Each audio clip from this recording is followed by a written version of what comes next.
बराह रास्त आपके लिए चलेंगे कराची, जहां पर सिंध के वज़ीर बल्दियात सईद गनी मीडिया से बात करें। तो वज़ीर आज़म इमरान खान साहब की बहन साहिबा, जिनकी एक के बाद एक प्रॉपर्टी जो है वो सामने आ रही है, और मुझे अंदाज़ा है कि शायद कुछ और प्रॉपर्टीज़ भी सामने आएंगी।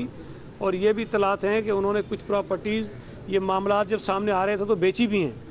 वो जब सब सामने आएंगी तो उससे तवज्जो हटाना चाहते हैं। लेकिन फवाद चौधरी साहब की मुझे नहीं पता सुबह सिंध में जो हमारे मुंतखब MP है, जो उनमें कितनी जान पहचान है। मैं तो कहता हूँ कि 10 आदमी उनकी मर्जी के चुन के खड़े कर दें ना, उनसे पूछेंगे नाम बताओ तो नहीं बता सकेंगे। अच्छा, PTI के अगर 10 आदमी भी खड़े कर दो ना MPs उनके सामने, और फवाद चौधरी को कहो कि नाम बताओ, तो अगर 5 के नाम बता दे तो मैं मान जाऊँगा। अच्छा, ये उसको तो जानते हैं कोई नहीं जी। सईद गनी साहब, ये बताएं कि आज सुप्रीम कोर्ट में जो नेब ने उस फैसले के खिलाफ अपील में गए थे जिसमें नवाज शरीफ की सज़ा मुअत्तल हुई थी, आज सुप्रीम कोर्ट ने नेब की वो जो दरख्वास्त है वो मुस्तरद कर दी, बल्कि एक हद तक नेब की सरजनिश भी की है। तो आप समझते हैं कि इन्हीं अदालतों से आपको भी इसी तरह का इंसाफ मिलेगा?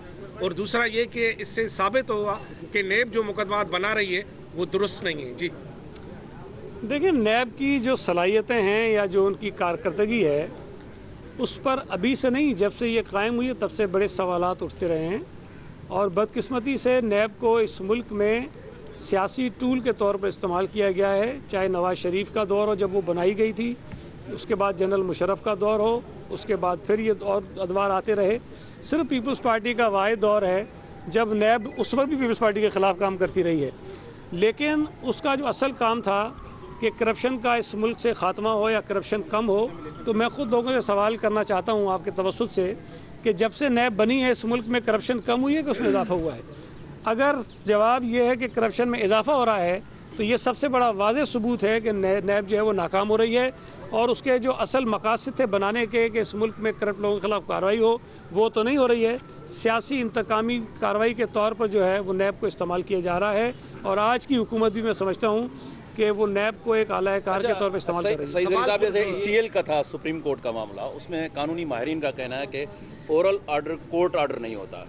उसके अलावा जो खानगढ़ में इजला वज़ीर आज़म आ रहे हैं 27 जनवरी को और 26 जनवरी को शायद आ रहे हैं, तो PP चेयरमैन ने बिलावल भुट्टो ने जो इस्लामाबाद में धरने की बात की थी, तो वफाकी हुकूमत सिंध आ रही, तो आप धरना कब दे रहे हैं इस्लामाबाद? देखिए, वज़ीर आज़म भले सिलेक्टेड ही क्यों ना हो, लेकिन बहरहाल बदकिस्मती से इस मुल्क के वज़ीर आज़म हैं।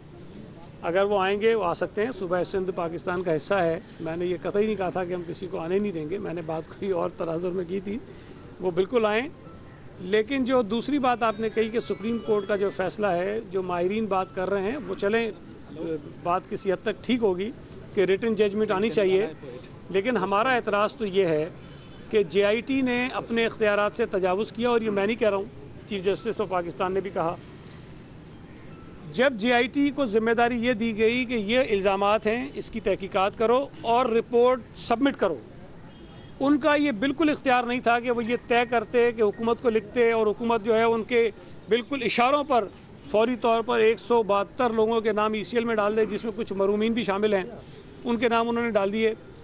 सवाल ये है कि क्या जो हुकूमत ने नाम ECL में डाले थे, किसी कमेटी ने ये कहा था कि डालें? क्या सुप्रीम कोर्ट ने ये कहा था कि डालें? क्या जब JIT ने उनको 172 नाम बताया तो हुकूमत ने अपने तौर पर उसमें तहकीक करने की कोशिश की कि ये सारे जिंदा भी हैं कि नहीं है? एक शख्स उसमें मरूम है, उसका नाम भी डाल दिया गया। तो हम तो ये समझते हैं कि हुकूमत ने जिस तेज़ी से ECL में नाम डाले, उसके बाद जिस तेज़ी से सिंध हुकूमत के ख़ात्मे की कोशिशें और बातें की गई, और जिस तरह आप ख़ुद बता रहे हैं कि अब फिर ये बात शुरू हो गई है कि जी 13 लोग उनके पास हैं, तो बात यह है कि JIT जो है वो सिर्फ बहाना है, सिंध हुकूमत असल निशाना है। उस पर काम करने की वो कोशिश कर रहे हैं, लेकिन ये कोशिशें माजी में भी हुई। ये चेहरे जो दोबारा इकट्ठे करके पीपल्स पार्टी के ख़िलाफ़ एक मजमा लगाने की कोशिश की जा रही है, ये जाने माने चेहरे हैं, ये सारे चले हुए कारतूस हैं, इनके पल्ले कुछ भी नहीं है। इनको सिंध के लोगों ने एक मरतबा नहीं, बार बार मुस्तरद किया है। अगर ये फिर चोर दरवाजे से हुकूमत सिंध के ऊपर हमलावर होना चाहते हैं, ये कोशिश करके देख लें, इंशाल्लाह ताला हम इन्हें नाकाम करेंगे। अलीमा खान कहती है कि उसने सिलाई मशीन बेचकर अपनी जो जायदादें बैरून मुल्क बनाया। आप भी पीपल्स पार्टी कई सालों से ख़वातीन को सिलाई मशीन दे रही है कि ऐसे खातून है जिसने बैरून मुल्क कमाकर ये सारी जायदादें बनाई हो? देखिए, हमारा सवाल ये है कि अलीमा खान साहिबा ने प्रॉपर्टीज़ बनाई, मुमकिन है कि उन्होंने जायज़ आमदनी से बनाई हो, लेकिन अगर आमदनी जायज़ है तो उसको छुपाने की क्या ज़रूरत थी? पाकिस्तान में जो उनके एसेट्स की डिक्लेरेशन थी उसके अंदर क्यों उन्होंने डिक्लेयर नहीं किया? अगर उनकी आमदनी जायज़ है तो मैं समझता हूँ कि और भी जो प्रॉपर्टीज़ उन्होंने बेच दी हैं वो भी बता दें। अब ये सिलाई मशीन वाली कहानी जो है ना वो बिकने वाली नहीं है। सवाल पता नहीं उसे क्या किया कि जो मैंने थोड़ा सा देखा है वो कहती है पाकिस्तान की जितनी एक्सपोर्ट हो रही है वो मेरी सिलाई मशीन की वजह से हो रही है।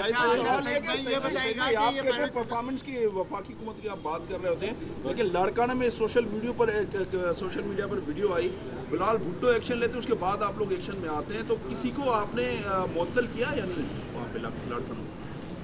देखें वो जो एक क्लिप आया यकीनन कोई अच्छी फ़ख्र की बात नहीं है। वो एक इलाका है लाड़काना में कौसर मिल का एरिया कहलाता है। वहाँ एक ये बहुत बड़ा सीरियस इशू है सीवरेज का, ड्रेनेज का। उस पर हम काम कर रहे हैं, उसकी स्कीम भी पाइपलाइन में है जिस पर हम काम कर रहे हैं। लेकिन जिस इलाके का दिखाया गया वो चंद गलियाँ थी, लेकिन सूरत हाल वो अच्छी नहीं थी जो दिखाई गई। वहाँ पर आज सुबह भी मैंने एक मीटिंग की है। किसी ने जो वहाँ का एक सीवरेज पंपिंग स्टेशन है वो किसी वजह से नहीं चलाया गया कुछ दिनों के लिए। अब मैं इस बात की तह तक पहुँचना चाहता हूँ, इंक्वायरी कर रहे हैं आप इसकी, कि वो सीवरेज का पंप जो है वो क्यों नहीं चलाया गया, उसके पीछे क्या रीजंस थे। मैं कर रहा हूँ ना। देखें बात यह है कि एक सीवरेज का पंप है वो चलता है, उसके बाद वो पानी वहाँ से निकल जाता है, और अभी जाकर देखें वो सूरत हाल वो नहीं है जब वो पंप हमने चलवाए हैं। लेकिन सवाल ये पैदा होता है कि वो पंप बंद क्यों हुआ और किसके इशारे पर हुआ, उसके मकासद क्या थे। कराची में सर्दियों का सीज़न है।